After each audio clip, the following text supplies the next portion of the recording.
Hello friends, welcome back to a series of lectures. This is the first lecture of this series of Civil Procedure Code. In this lecture, we would start the Code of Civil Procedure 1908. So we have to start with CPC. First of all, you see approach. In the judiciary exam, it is the most important subject. So it came in all states exam of judiciary. Applied question you will get in DJS, Punjab, Haryana, MP. Theoretical भी आता है, but normally it will be applied questions in these states. MP में judgment writing के paper में it will help a lot, and otherwise in other states also it is equally important. Plus for the interview it is very important. अब जो source होगा आपका reading का that would be class notes जो यहाँ पर हम study करेंगे, जो भी dictation वगैरह class. Then read the Bear Act. Read the Bear Act as many times as you can, and then the case law which I would say that you have to study, take down the printouts of those cases and study them. अगर आप book पढ़ना चाहते हो, otherwise these three things are sufficient. But अगर book पढ़ना चाहते हो, Takwani is the book on CPC. But जो topics हमने deeply cover कर लिए उसमें books पढ़ने की ज़रूरत नहीं है. Classes से cover करो, उसको revise करो. 1 or 2 topics you may refer book. उसमें भी अगर बुक ना पढ़ो तो बेयर एक्ट में है sufficient material. You can study from that, because the topics which I am less focusing is of more a kind of theoretical, and for that the Bear Act is sufficient. Now let's discuss what kind of questions they would ask in the exam. It would be applied questions, plus in judgment writing it would be very important, the CPC. Otherwise there can be theoretical questions also. Plus CPC also have the important, अगर कोई family law पर सवाल आया, tort पे सवाल आया, suppose they ask you a question on family law, TPA पे या कॉन्ट्रैक्ट पे किसी भी सब्जेक्ट पे सवाल आया, वहाँ पर आप सीपीसी यूज कर सकते हो. You can always use the CPC to enhance the quality of your answers. And to complete this whole series it would be take 100 to 120 hours. अब ये प्रोसीजरल लॉ है, तो प्रोसीजरल लॉ में your answer should contain the legal terminology, and that will you acquire when you read cases, plus the Bear Act. Then you see CPC has been divided into several sections and orders. कितने sections हैं? 158 and orders 51, and every order has got some certain rules. And which is the biggest order? Order 21. Order 21 is the biggest order having 106 rules. अब इसकी भी hierarchy बना के देख लेना कि कौन से में फर्स्ट लार्जेस्ट है, कौन सा second largest, third largest. I think second largest is order 41. Appeal order 41 check कर लेना. Order 41 is having 37 rules, and third largest is order 5 that is having 30 rules. Now what is the difference between the sections and orders, or you can say sections or rules? Now देखो, who can amend the sections and who can amend the rules, orders? The section can be amended by the legislature, and the order rules are amended by the High Court. Now what is the difference between sections and orders rules, and why do we have so many rules? अब देखो, basically इसमें कुछ है नहीं. वो चाहते तो इतने सारे रूल्स बनाने के बजाय इतने सारे सेक्शंस बना देते सीधा. They may have created as many number of sections instead of creating the rules.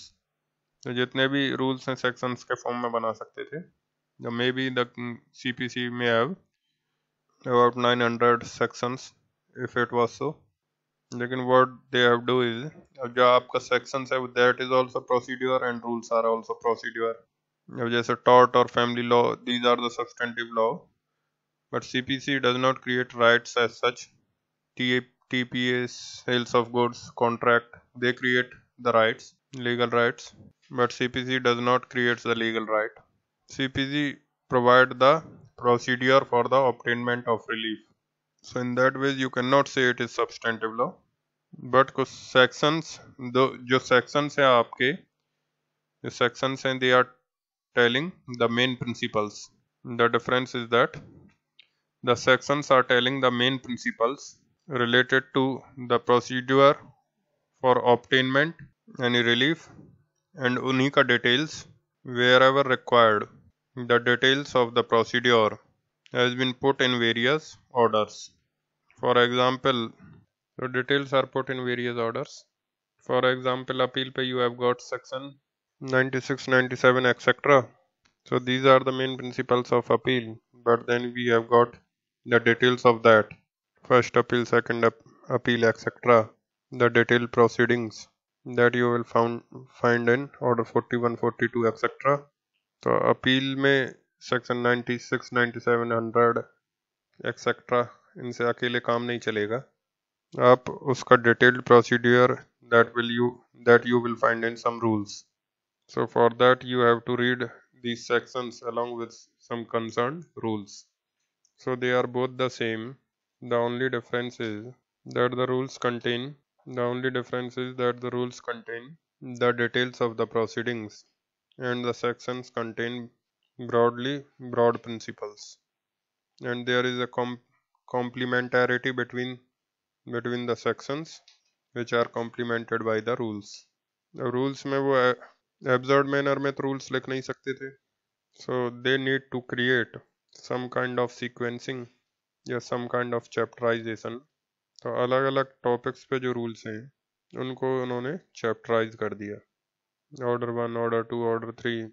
अब जैसे order 1 talks about everything related to the party, order 2 talks about the related to the cause of action. So in that way, yes, order 41 talks about everything about the first appeal. Order 5 talks about everything related to summons.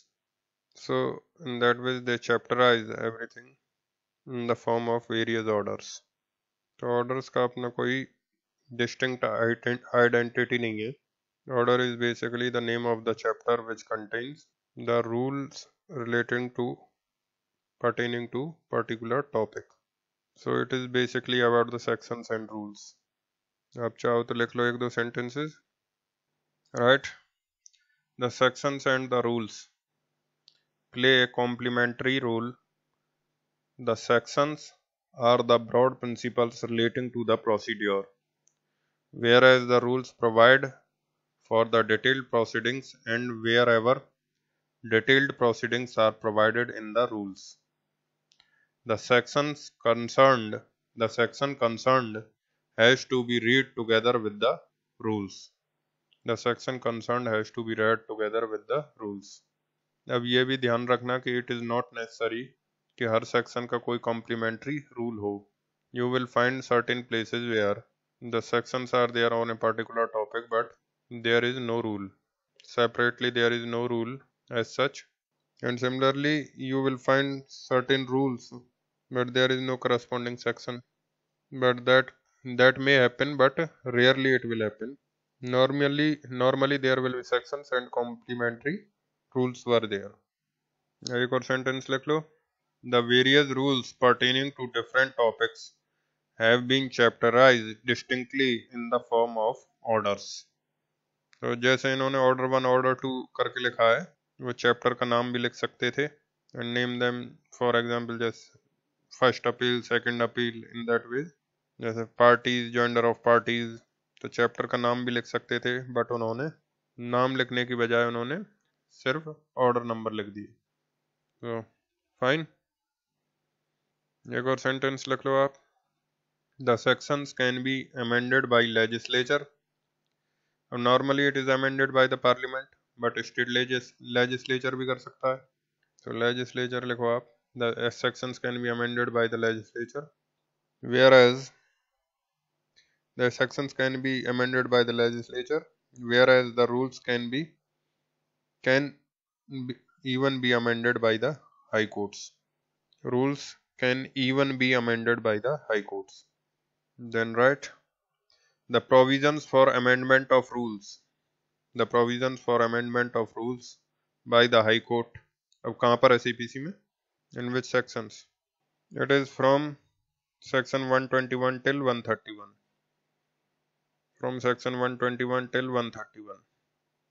Now what we have to see is the syllabus of the CPC, and I have categorized that in two. One is the most important ones, upon which the difficult questions were asked, which are the complicated topics. Other will be the second list, which are the less complicated ones. और उसमें आप अगर short note kind अगर prepare कर लो, that would be sufficient for that. So let's see the list. List 1, important topics. Means important तो सारे ही हैं, either it is difficult or less difficult, because marks तो लगभग सभी गेन कराएंगे, स्कोर कराएंगे. कुछ लेस मार्क का आ जाएगा, कुछ मोर मार्क्स का आ जाएगा, बट कॉम्प्लिकेटेड और less complicated may be you categorize that like that. First one is jurisdiction of courts. In this we would see section 9, that is one topic, and 15 to 20 another topic, 21 and 21A another topic, and 22 to 25, that is to transfer of cases. तो सबसे पहले section 9 देखेंगे, civil nature etcetera. Then 15 to 20 broadly they are talking about territorial jurisdiction, and थोड़ा सा they are talking about pecuniary jurisdiction. 16 से लेकर 20 तक that is territorial jurisdiction, that is important. 15 में it is hierarchy of courts related to pecuniary jurisdiction. 21 and 21 is about irregularity of jurisdiction, irregularity या defect of jurisdiction you can say. देख लो आप कहीं, irregularity of jurisdiction and the consequence. मान लो अगर court गलत case अगर गलत कोर्ट में फाइल कर दिया तो उसका consequence क्या होगा? Can the degree be set aside? Then 22 to 25 they are talking about the transfer of cases from one court to another. So this is the first one important topic. अब इसको आप सब डिवाइड करना चाहो तो sub divisions are there. Territorial jurisdiction, pecuniary jurisdiction, and the subject matter jurisdiction. So these are the topics we have to cover here. So broadly when we talk about the jurisdiction, first of all, the jurisdiction of civil court, and what is meant by suit of a civil nature, and what are the expressed and implied bars upon the jurisdictions of civil court. उसके बाद we will talk about the pecuniary jurisdiction, territorial jurisdiction, and we will talk about the subject matter jurisdiction. And then what is the consequence of defect in jurisdiction? What is the consequence of defect in jurisdiction? And lastly it will be transfer of cases from one court to another. So that is the first set of topics, and once you are over with that, next you have to get into the res judicata and the res sub judice. Res judicata is section 11 and res sub judice is section 10. So these two sections when we are discussing res judicata, we would discuss one more topic, that is order 2 rule 2, that is about the genre of causes of action. तो res judicata और इसको साथ में पढ़ना अच्छा होगा क्योंकि comparison करना आसान होगा, that is because there is very thin line between the two. So DGS Punjab Haryana Delhi Haryana Punjab, तो इन स्टेट्स में मेनली तो ये इम्पोर्टेंट टॉपिक्स हैं जिसमें मोर ऑफ अप्लाइड क्वेश्चंस आएंगे, and it will take more time to cover these sections. अगर ये आपने कवर नहीं किया then you will lose the CPC. तो इस सब्जेक्ट में इस टॉपिक्स पे मेन डिफ़िकल्ट क्वेश्चन है वो MP में जजमेंट राइटिंग पे DGS में आ सकता है, पंजाब हरियाणा में आ सकता है, बिहार में UP में आता है, but they are more of a theoretical kind, not much difficult questions they will ask upon these. Now next topic you see after this when we get over, that is foreign judgment. That is also very important topic. That is section 13, 14, 44A. तो वो execution से related है 44A. 13, 14 and 44A, that is foreign judgment. Now once you get over with these sections, then you are get over with the section 9 plus 3 और 6 section 9 के साथ हो जाएगा. And 9, 10, 11, then 12 जब order 2 rule 2 करोगे तो 12 उससे connect करने के लिए हो जाएगा. Then 13, 14 is foreign judgment. Then 15 is pecuniary jurisdiction. 16 to 20 territorial jurisdiction.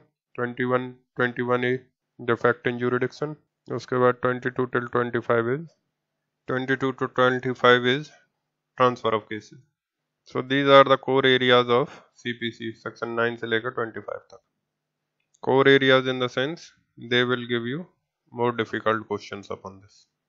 Then once these parts are over, then you will shifting to orders. सबसे पहले आएगा आपका ऑर्डर 1 एंड ऑर्डर 2. अब इसका सब टॉपिक्स में आपको लिखवा रहा हूँ, लिखिएगा. पहला is joinder of plaintiffs and defendants. आप चाहो तो जॉइंडर ऑफ पार्टीज लिख सकते हो. Joinder of plaintiffs and defendants, comma misjoinder. Then तीसरा नॉन जॉइंडर ऑफ पार्टीज. फिर इसी में एक और सब टॉपिक लिखो आप, proper parties and necessary parties. Proper parties and necessary parties. Then next is concept of misdescription of parties. That is in Order 1 Rule 10 Sub Rule 1. That talks about concept of misdescription of parties. Then next is remedies in the cases of misgender and non-joinder of parties. Then next is representative suit. That is Order 1 Rule 8. अब देखो मैं यहाँ पर discuss करूँगा core ones. सारे rules यहाँ discuss नहीं हो पाएंगे इन दीज क्लासेस. तो I will discuss the core once.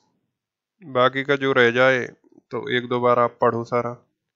But otherwise these we are discussing here in these classes that were the sufficient.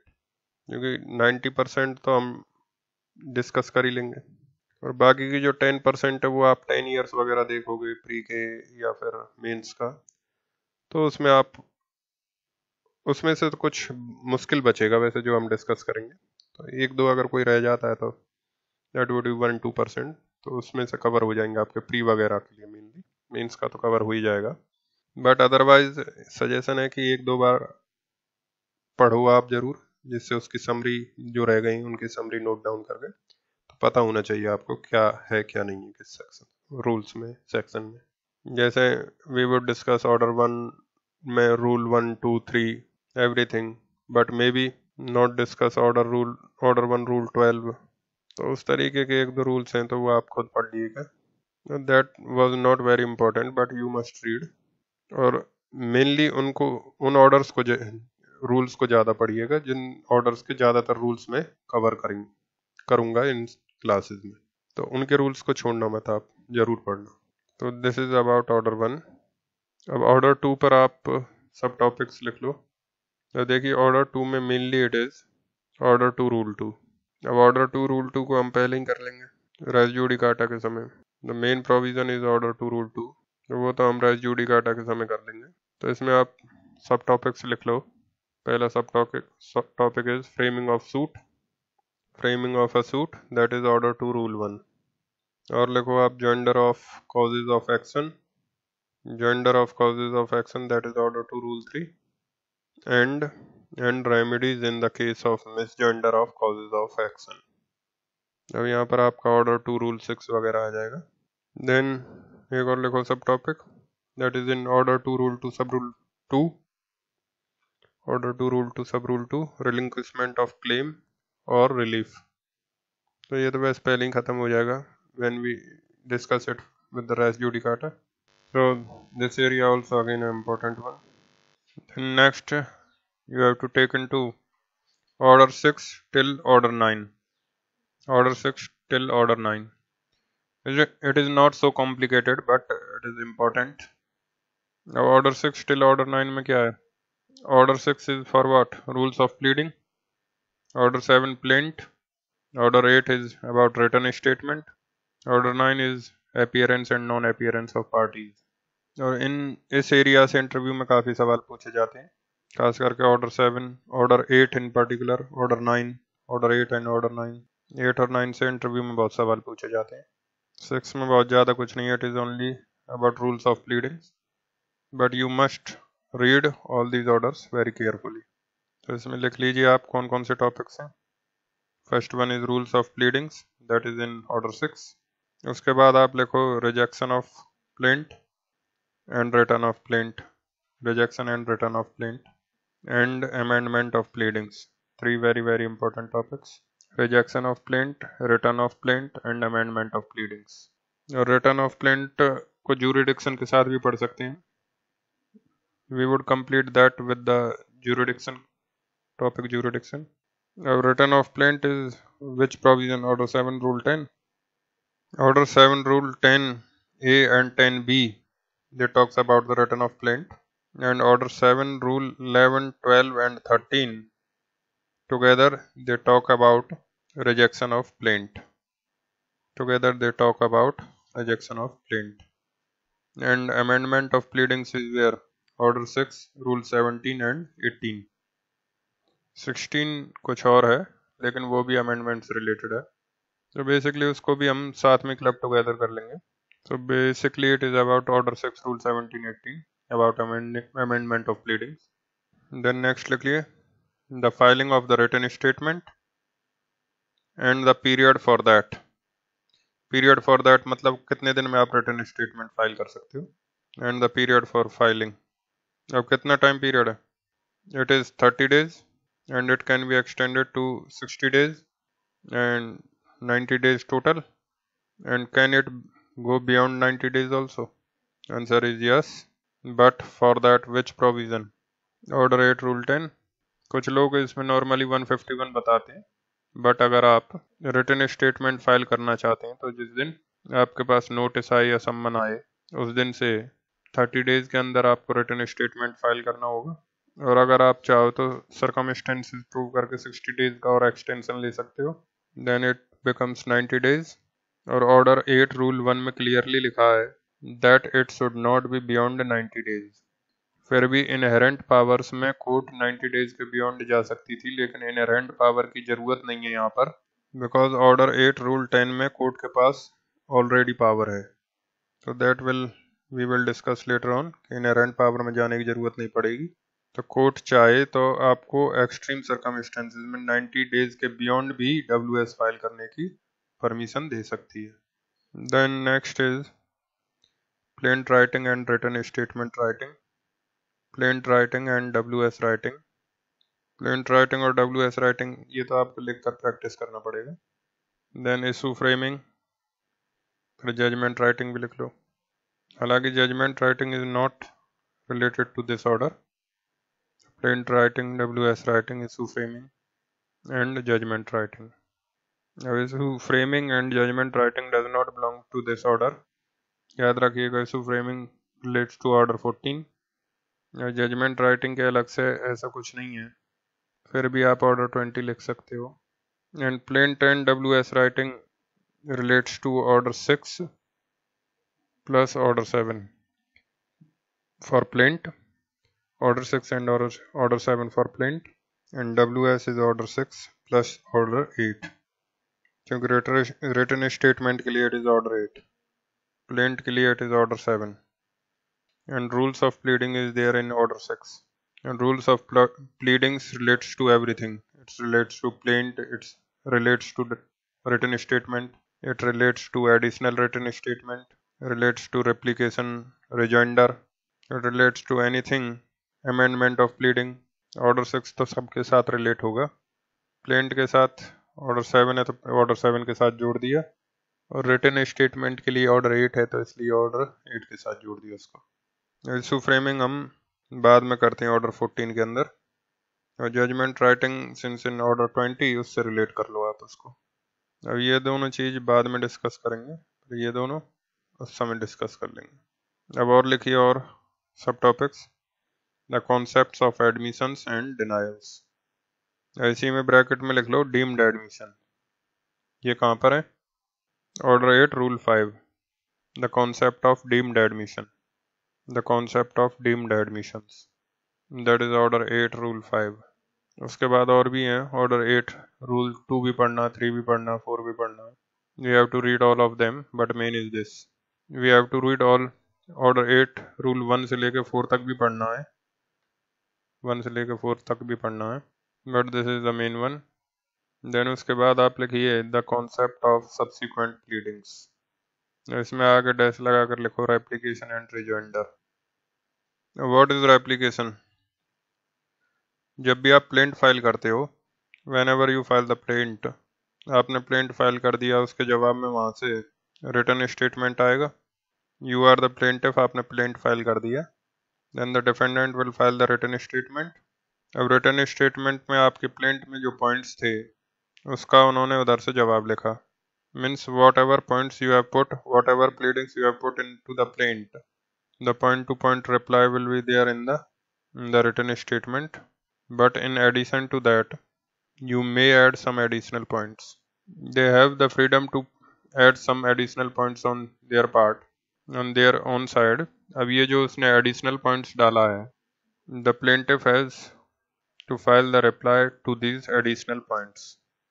तो ये जो reply होगा that is called replication, और इस replication के जवाब में जो यहाँ से reply आएगा defendant की तरफ से, that will be called rejoinder. So broadly that is the continuity. Plaint file किया प्लेंटिफ ने, जवाब में रिटन स्टेटमेंट आया डिफेंडेंट की तरफ से। अब रिटन स्टेट में कुछ एडिशनल पॉइंट्स हैं तो उसके जवाब में प्लेंटिफ ने रेप्लिकेशन फाइल किया, फिर उसके जवाब में डिफेंडेंट की तरफ से रिजॉइंडर आएगा। तो इस तरीके से ये प्रोसेस चलता है और इसी वजह से सिविल प्रोसीडिंग्स डिले होता है, इसमें 2-4 साल लग जाते हैं। तो replication, rejoinder, adjournment, these are the material reasons for delay in the civil proceedings. तो ये तो 5-6 years तो काफ़ी कम बता रहा हूँ, जब फास्ट प्रोसीडिंग्स अगर हो रही हो। लैंड से रिलेटेड तो 50-50 साल लग जाते हैं। जिसने केस किया वो तो उसका बेटा मर जाता है, जिसने केस किया उसकी डेथ हो जाती है, बेटा चला गया, पोता पोती, उनकी पीढ़ी आ जाती है केस में। But recently the Supreme Court's attitude towards the civil proceedings is to reduce the delay in the civil proceedings. It was earlier also, but now it is more manifest. इसमें सुप्रीम कोर्ट का एक judgement भी है, सलेमन advocate bar association 2005 का supreme court का judgement है, तो उसको अगर आप पढ़ोगे उसको डिस्कस करेंगे हम। So in that Supreme Court has laid down the guidelines regarding all such proceedings which cause delays in the civil suits, and they have given clear guidelines कि एडजॉर्नमेंट करते हो करो तो कॉस्ट इम्पोज करो, और ज़्यादा एडजॉर्नमेंट कोई मांग रहा है तो हैवी कॉस्ट इम्पोज करो। सो ट्रेनिंग में कोर्ट में भी आपको बताया जाएगा कि to impose the heavy cost and delays. अब मान लो WS दिया किसी ने, उसमें 2 एडिशनल पॉइंट हो गए, तो देन द प्लेंटिफ से I would file the replication. अब डीम्ड एडमिशन अप्लाई होता है रिटन स्टेटमेंट के ऊपर। प्लेंट में जो फाइल हुआ उसका अगर आप जवाब नहीं देते हो तो रिटन स्टेटमेंट में डीम्ड एडमिशन माना जाएगा। तो रिटन स्टेट में वॉट एवर इज रिटन, अगर प्लेंटिफ उसका जवाब ना दे, the theory of deemed admission is not apply upon that. Order 8 rule 5 applies upon the written statement. So these are the certain points which I keep telling you when I come to these discussions, that the Supreme Court has laid down the particular guidelines, and it is in the 2005 judgment to reduce the delay in the proceedings, and for that there is some kind of strictness was there by the courts. तो ये सब discuss करेंगे हम detail में। Then इसके बाद आप लिखो next sub topic counter claim and set off. The concept of counter claim and set off, ये आपको मिलेगा counter claim order 8 rule 6 and set off you will find in order 8। Set off is order 8 rule 6 and counter claim is order 8 rule 6A to G, और इसको cross verify कर लेना। Then we would move on order 9। In order 9 में एक sentence लिख लो आप, the consequences of non appearance of plaintiff and defendant. इसी में बहुत सारी चीजें आ जाएंगी। अब इधर order 9 is very very important area.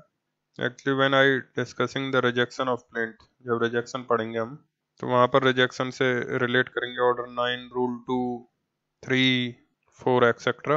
तो कुछ रूल्स आपके ऑर्डर 9 वाले रिजेक्शन के साथ कंप्लीट हो जाएंगे, because there I have to compare something with the rejection, like order 9 rule 2 3 etc. जो remaining rules हैं order 9 rule 5 6 7 8 9 वो सब अलग से पढ़ेंगे। So there are certain rules of order 9 we would complete it with rejection, I am not saying that order 9 talks about rejection, but there is something in rejection, order 7 rule 11, which has to be compared with this. अगर party non appear होता है तो उसका plaint reject भी हो सकता है और उसका सूट डिसमिस भी हो सकता है। प्लेंट का रिजेक्शन होगा order 7 rule 11 clause F I believe, और उसी ग्राउंड पर अगर फर्स्ट डे अपीयरेंस में आप अपीयर नहीं होते तो उसी ग्राउंड पर आपका सूट भी डिसमिस किया जा सकता है। अगर सूट डिसमिसल की बात करोगे तो ऑर्डर 9 रूल 2 रूल 3 4 एक्सेट्रा, और अगर रिजेक्शन की बात करोगे on the ground of non-appearance, that is under order 7 rule 11. So that comparison have to be done, so that some portion of the order 9, some portion पहले कर लेंगे हम, otherwise rest of the portion we will do later on. So up till here we had covered order 1, order 2, order 6, order 9. So up till order 9. अब इनमें सारे rules नहीं पढ़ने आपको, 9 में एक दो रूल छोड़ूंगा मैं, 8 में लगभग सारे पढ़ने, 6 में कुछ छोड़ दूंगा मैं।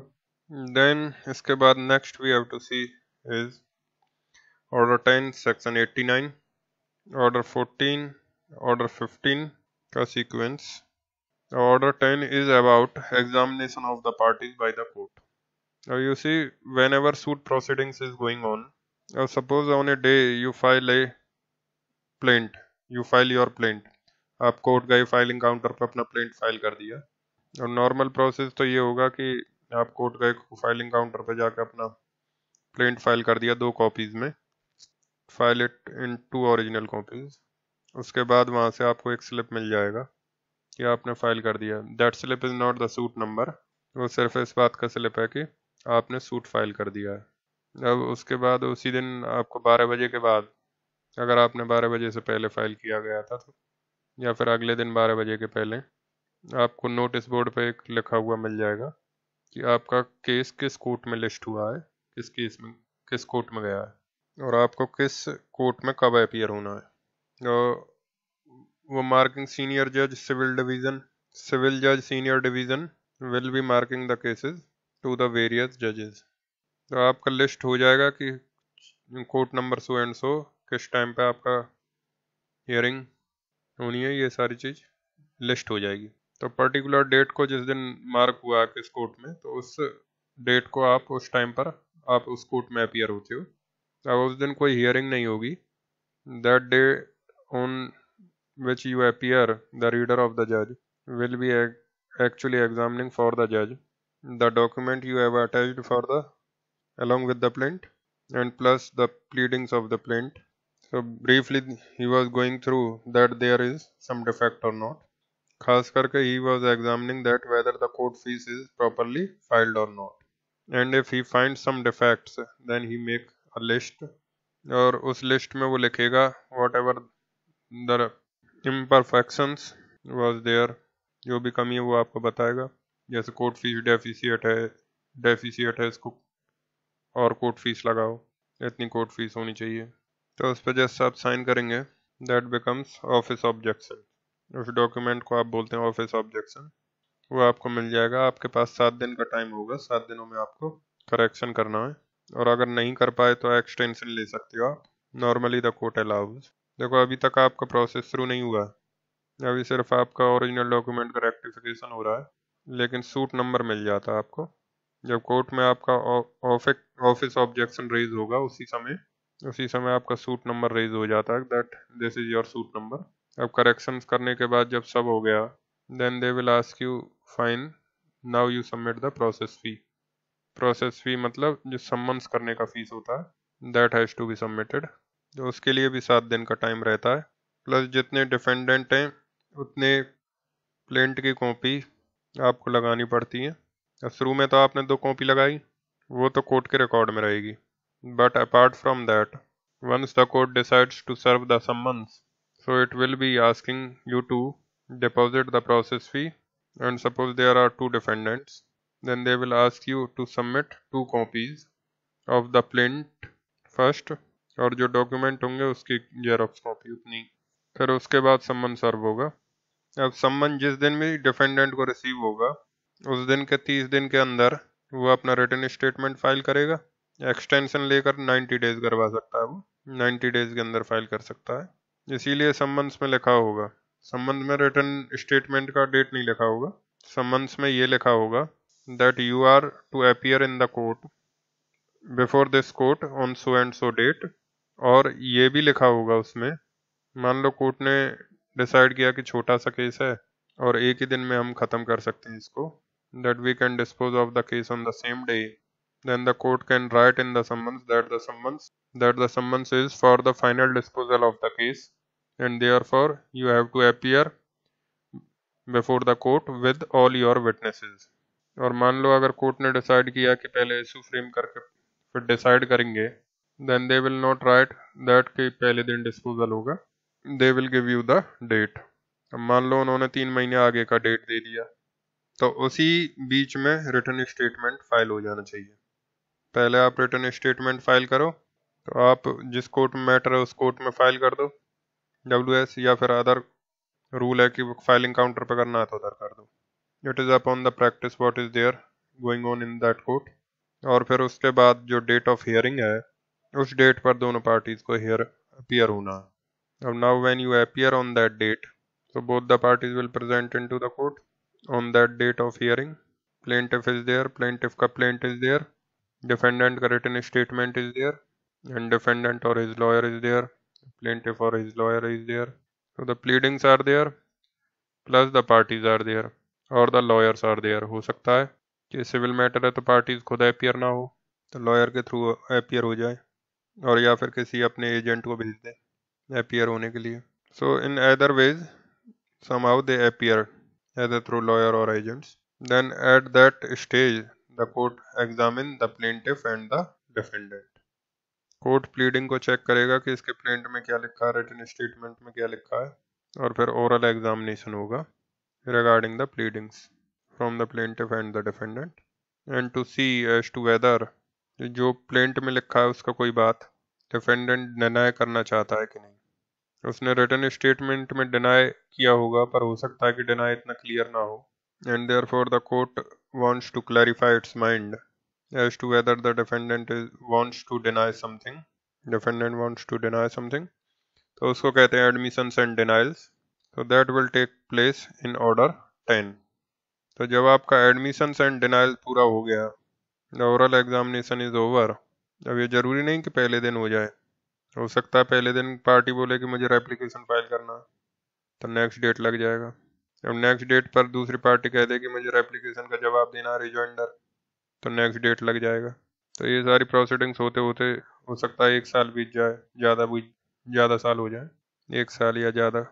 But I am presuming a good situation कि कोई एप्लीकेशन वगैरह नहीं आया और एग्जामिनेशन हो गया। अब after examination the court has to frame the issues. अब issue framing will be done under order 14। Examination of parties is done under order 10। और अगर डिस्पोजल फर्स्ट डे पर होना है तो disposal on the first day के लिए provisions है आपके पास ऑर्डर 15। अब ध्यान से सुनना, आप ये लिखवा देंगे।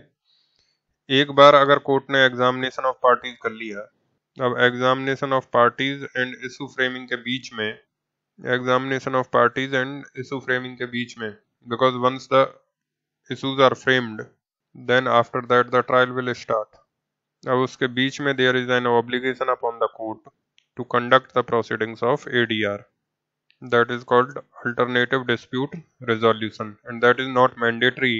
The court has the discretion। If the court finds that the ADR is not possible, then the court will record reasons as to why this is not possible and go ahead with the issue framing। But if there is possibility of conducting ADR, the court will not frame the issues। The court will first of all conduct the ADR। अब देखो family matters में rule ये है कि एक बार जब case petition file हो गया, देन अपोजिट पार्टी को सम्मन देने के पहले आप उसको इस बात का नोटिस दोगे कि आपको कंसीलिएशन के लिए अपीयर होना। You have to appear for conciliation means suppose husband files the petition for divorce, then the court will not issue summons to the wife or the opposite party, whoever। Court will not issue the summons for the opposite party for appearing for hearing and filing of the written statement. The approach is that before the written statement is filed by the opposite party, because in family matters it would become very bad situation in the court. One party alleges something, either husband is plaintiff, then he alleges something, defendant is wife, then she alleges something, or vice versa, wife is plaintiff और husband is defendant. और एक बार court में allegations और counter allegations हो गए आमने सामने, तो उसके बाद रिट्रैक्ट होना बड़े मुश्किल हो जाता है, देयर इज ईगो प्रॉब्लम। तो इसलिए रूल ये है कि आप सम्मन और रिटन स्टेटमेंट के पहले आप नोटिस दोगे कंसिलिएशन का, and the opposite party has to appear before the court and they have to sit together, husband and wife they have to sit together for the conciliation.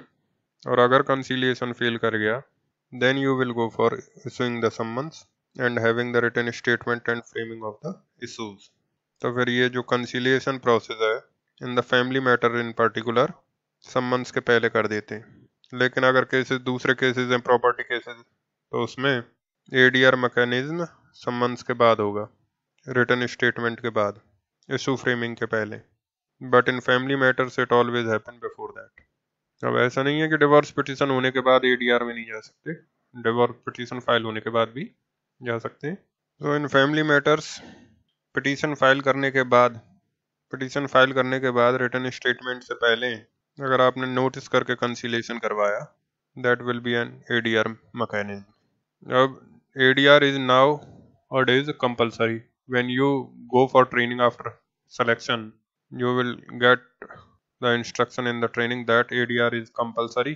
Compulsory is not in the sense that कि आप हर case में ADR करो, compulsory in the sense कि आप हर case में issue framing के पहले examine करो कि लिटिगेशन के अलावा किसी और प्रोसेस से इसमें सॉल्यूशन पॉसिबल है कि नहीं। जैसे आप इनको आर्बिट्रेशन के लिए भेज दो, आप कंसीलिएशन के लिए भेज दो, फैमिली कोर्ट में भेज दो, तो उस तरीके के मैटर्स मीडिएशन के लिए भेज दो।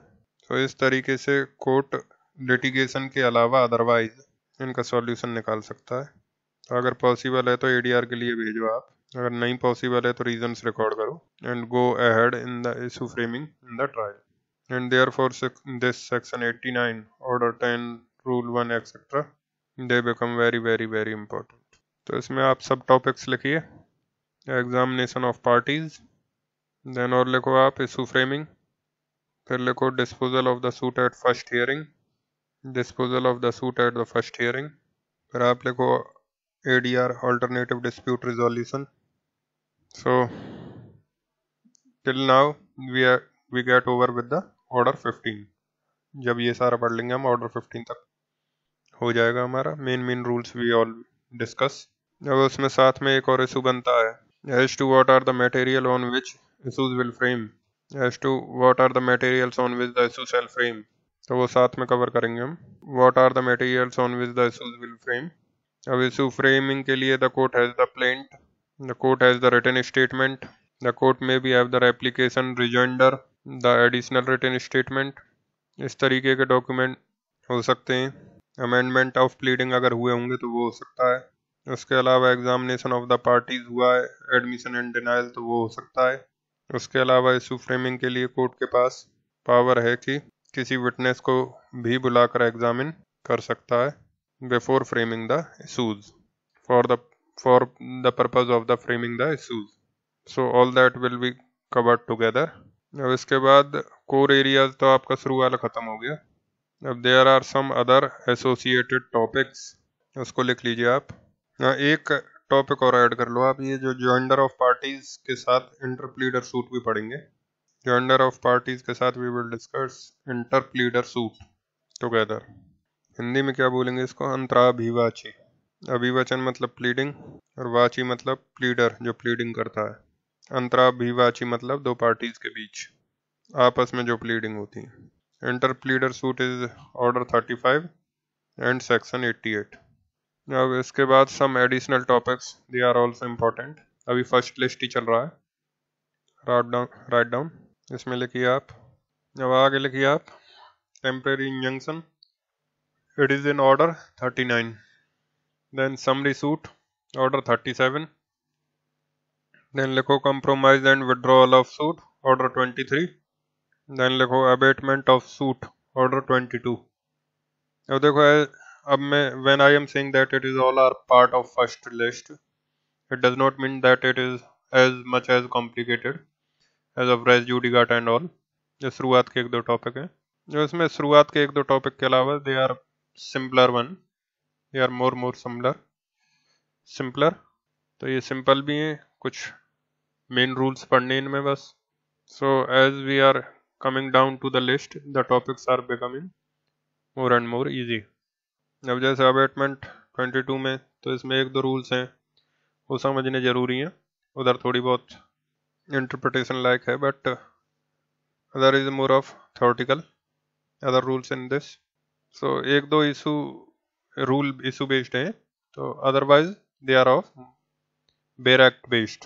आप सेक्शंस को, ऑर्डर्स को, रूल्स को ढंग से पढ़ोगे अपने आप समझ में आ जाएगा। अब इसके बाद और टॉपिक्स लिखो कुछ। राइट, एडजॉर्नमेंट्स, ये भी बड़ा आसान टॉपिक है, बट इम्पोर्टेंट इसलिए क्योंकि सुप्रीम कोर्ट ने इस पर जजमेंट पास कर रखा है। Guidelines are given by the supreme court. अब एडजॉर्नमेंट अलग से पढ़ें ये जरूरी नहीं है। जब हम ऑर्डर 9 रूल 6 1A पढ़ेंगे, ऑर्डर 9 रूल 6 1A पढ़ेंगे, तब हो सकता है कि उसी के साथ एडजॉर्नमेंट पढ़ लें, दैट इज इन ऑर्डर 17। तो हो सकता है वहाँ पे कोरिलेट कर लें, but adjournment as such is in there in order 17। उसके अलावा one more topic, cost, section 35 हम डिस्कस करेंगे। 35A and B you do yourself. अक्सर ये सवाल पूछते हैं, cost shall follow the event, cost shall follow the event, write a comment on this. जब भी कोई प्रोसीडिंग होगा उसके आगे पार्टी को कॉस्ट पे करना पड़ेगा, right a comment on this. So that relates to section 35, particularly section 35 clause 2. So this is also an important topic but not complicated, cost. उसके अलावा कुछ और टॉपिक्स हैं जो फर्स्ट लिस्ट में आएंगे, जैसे इनहेरेंट पावर्स, देन केविएट। तो इनहेरेंट पावर्स में 151 सेक्शन है, पर साथ में हम 152 और 153 भी पढ़ेंगे। 152 and 153 are not inherent power as such, but they are dimensions of the inherent powers. We will do it together. Then next is caveat 148A. Then restitution is also important. Restitution and stay of execution, दोनों लिख लो आप। Restitution and stay of execution. Restitution will be there in 144 और stay of execution कहाँ पर होगा, order 41 rule 5 to 8, order 41 rule 5 to 8, stay of execution. So these are some other important topics but not complicated. Then next is suits by or against the government. This will be order 27 section 80. 80 is the main section, then 81 82 etc. Order 27 and section 80. So that is another one important area, but a simple one. इस पे भी कुछ limited questions पढ़ने हैं आपको। Then next topic is receiver, order 40. receiver, ये भी बहुत मुश्किल नहीं है, लेकिन इस पे सवाल आ सकता है because role of receiver is important. Then one more topic, order and decree. Order and decree, the types of decree, that is also important. Preliminary decree, final decree, इस तरह के टाइप्स के टॉपिक हैं। Now come to list 2। List 2 में एक तो execution लिख लो आप। अब execution is important, so it can be in list 1, but the topics is simple. अब एग्जीक्यूशन डिफ़िकल्ट तो नहीं है, इसमें रूल्स ज़्यादा हैं, इस वजह से लगता है डिफ़िकल्ट, पर है नहीं है, इट इज़ नॉट डिफ़िकल्ट। अब इसमें से मैं क्या डिस्कस करूँगा वो आप लिख लीजिए। अब restitution and stay of execution तो पहले ही बोल दिए, यहाँ पे दोबारा लिख लीजिए आप, restitution and stay of execution. Then आप लिखो jurisdiction of the executing court, a very important topic. उसको चाहो तो आप लिस्ट 1 में डायरेक्ट कर सकते हो, लिस्ट 1 में जा सकता है, jurisdiction of executing court. Then transfer of execution proceedings, transfer of execution proceedings. फिर आप लिखो the concept of precepts, the concept of precepts, PRECPTS. Then you write the concept of cross decree and cross claim. Then the concept of garnishi. अब garnishi कहाँ पर आएगा? Order 21 rule 46 से precepts section 46 में आएगा. Cross decree will be order 21 rule 18 and 19. इसके बाद लिखो rateable distribution of assets section 73. Rateable distribution of assets, this will be section 73. Garnish is order 21 rule 46 A B C etcetera, बहुत सारे हैं इसमें. फिर आप लिखो resistance to execution, that will be section 74 and order 21 rule 97 to 106. अब सारे rules नहीं पढ़ने, कुछ बेसिक रूल्स पढ़ेंगे. अब ब्रॉड मैंने आपको मेन टॉपिक्स बताए एग्जीक्यूशन पर. उसके अलावा एक दो और हैं जो कि डिस्कस नहीं करूँगा, याद करने वाले टॉपिक हैं, जिसको आप लिख लो सेक्शन 60-61. सेक्शन 60-61 इसी में डैश लगा कर लिख लो attachment of property in execution. मतलब आप डिक्री एग्जीक्यूट करवाने के लिए किसी की प्रॉपर्टी अटैच कर सकते हो या नहीं. And what properties are exempt from attachment, उसका लिस्ट आपको मिल जाएगा सेक्शन 60-61 में. That is more to learn and list को एक्सप्लेन करो. और इसके साथ कुछ छोटे छोटे टॉपिक्स आएंगे, वो साथ साथ बता दूंगा. देन लिस्ट 2 में you also prepare appeal, review, revision and reference. Appeal, review, revision and reference. अब यहाँ पर मेरा काम खत्म हो जाएगा. अपील्स में I discuss some basic topics. Then revision is important, no doubts. Review में कुछ खास है नहीं, they are bare act reading, they are all bare act reading. Reference में भी कुछ खास है नहीं है, it is bare act reading. तो यहाँ तक मेरा काम रहेगा. अपील में I will discuss the first appeal, और सेकंड अपील में the whole of second appeal I will discuss. But reading more और less you have to do yourself also. अब इसके अलावा मेरे पढ़ाने लायक कुछ और नहीं बची है. देन समन्स, वो भी पढ़ाऊंगा. अब समन्स वैसे तो बहुत इंपॉर्टेंट है, बट इसमें कॉम्प्लिकेशंस नहीं है, that is why it is puted in the second list. Then इसके बाद ऑर्डर 32 एंड ऑर्डर 33, इसको भी बड़े ब्रीफ में कराऊंगा. Order 32 is unsound person and minor. If suit filed by unsound person and minor.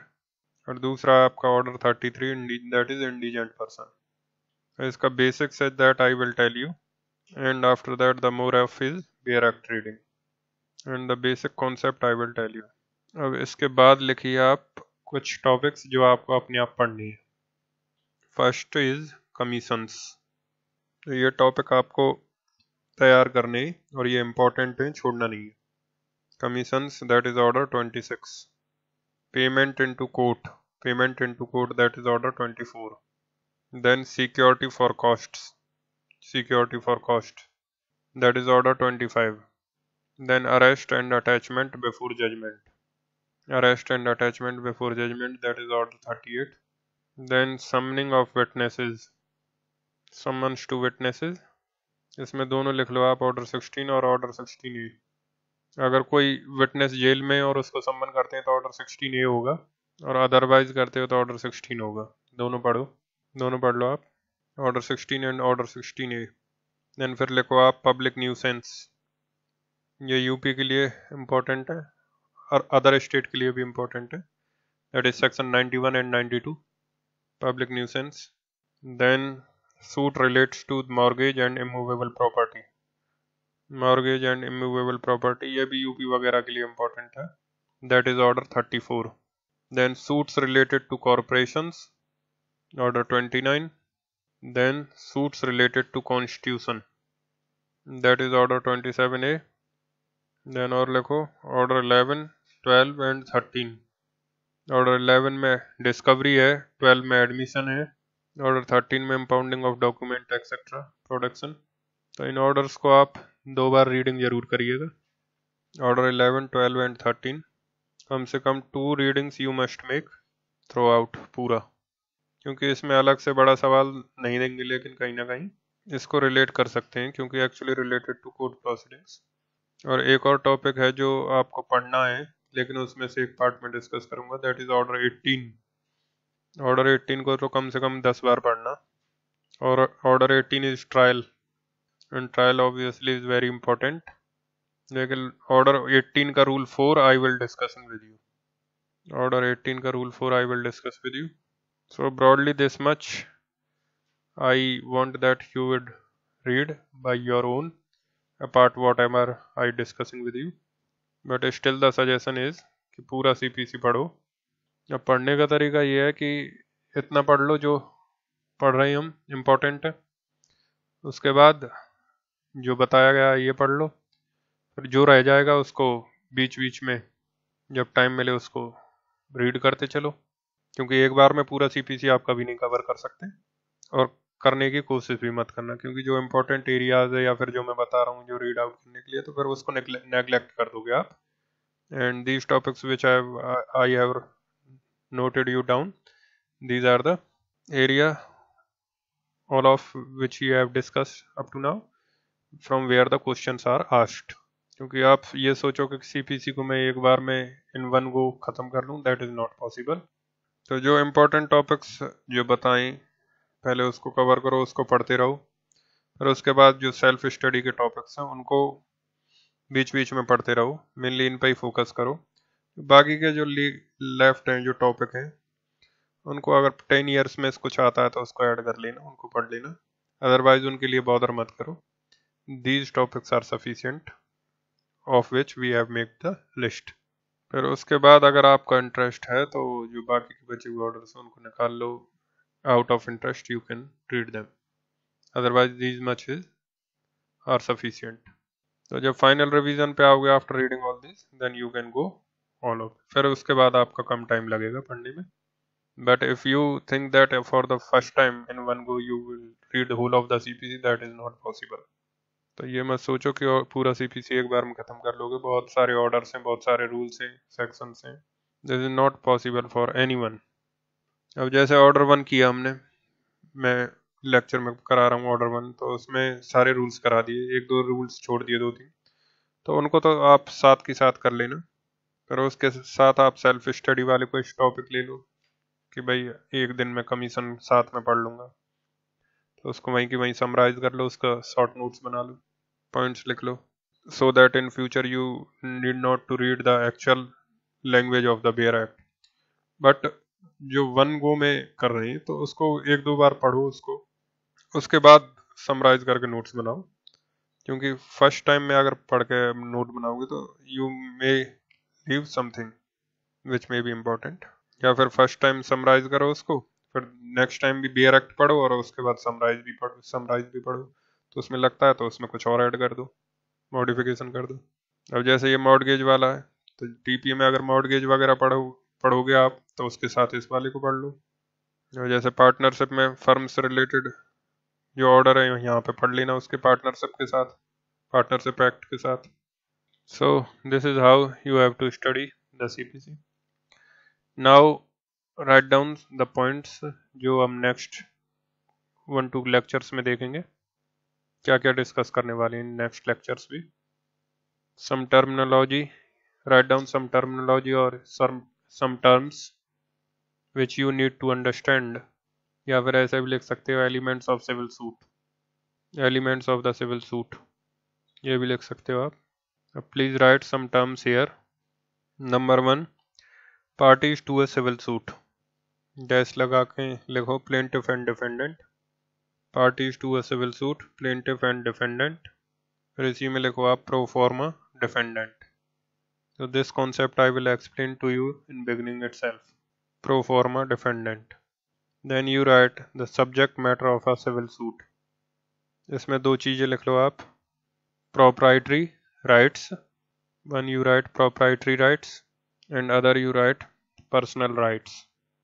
पहला है parties, दूसरा है subject matter, third one is write down cause of action।